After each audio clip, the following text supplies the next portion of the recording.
ધાનેરાની શ્રી સૂર્યોદય કોલેજ ખાતે semester 1ના arts, commerce અને સાયન્સ વિભાગના નવા પ્રવેશ મેળવેલા વિદ્યાર્થીઓને કંકુ તિલક કરીને ભવ્ય પ્રવેશોત્સવ સાથે કોલેજમાં પ્રવેશ કરાવવામાં આવ્યો છે। નવા શૈક્ષણિક વર્ષની વિધિવત શરૂઆત સાથે જ ધાનેરાની શ્રી સૂર્યોદય કોલેજ ખાતે પ્રથમ વર્ષના વિદ્યાર્થીઓ માટે એક વિશેષ પ્રવેશોત્સવ કાર્યક્રમનું ઉત્સાહભેર આયોજન કરવામાં આવ્યું હતું। આ વર્ષે જીકેસ પોર્ટલ પર સફળતાપૂર્વક નોંધણી કરાવીને આર્ટ્સ, કોમર્સ અને સાયન્સ ત્રણેય વિદ્યાશાખામાં મળીને આશરે 640 જેટલા વિદ્યાર્થીઓએ સફળતાપૂર્વક પ્રવેશ મેળવ્યો છે। ધાનેરા પંથકની આ જાણીતી કોલેજની ખાસિયત એ છે કે અહીં દીકરીઓની સંખ્યા સૌથી વધારે જોવા મળે છે।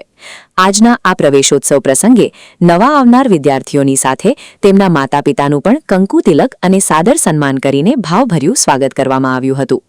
કાર્યક્રમ દરમિયાન વિદ્યાર્થીઓને કોલેજના શિક્ષણ, સંસ્કૃતિ, રમતગમત તેમજ વિવિધ સહઅભ્યાસિક પ્રવૃત્તિઓ અંગે ખુલ્લા મનથી વિગતવાર માહિતગાર કરાયા હતા।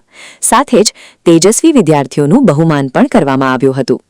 વર્ષ 2021થી કાર્યરત આ કોલેજમાં હાલ 1600 જેટલા વિદ્યાર્થીઓ અભ્યાસરત છે, જેમાં 1000થી વધુ દીકરીઓ છે અને આ વર્ષે પણ નોંધાયેલા કુલ પ્રવેશમાં 60%થી વધુ હિસ્સો દીકરીઓનો જ રહ્યો છે।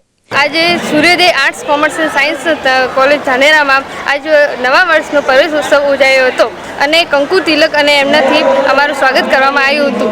હું આ મહિનામાં જ એડમિશન લીધું છે અને મેં મહિનાથી રેગ્યુલર આવું છું કોલેજમાં અને મેં એવો અનુભવ કર્યો છે કે આ કોલેજ બહેનો માટે સર્વશ્રેષ્ઠ માની ગણાય છે।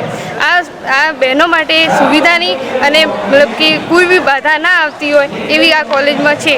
સાહેબ પણ આ કોલેજનું શ્રેષ્ઠ અને પ્રોત્સાહન આપે છે। શિક્ષણની સાથે સાથે ઉચ્ચ સંસ્કારોનું સિંચન કરતી શ્રી સૂર્યોદય કોલેજ ધાનેરા અને આસપાસના ગ્રામીણ વિસ્તારની દીકરીઓ માટે ઉચ્ચ શિક્ષણનું એક આશાસ્પદ અને સુરક્ષિત ધામ બની રહી છે। Ramesh Prajapati, BK news channel, Dhanera.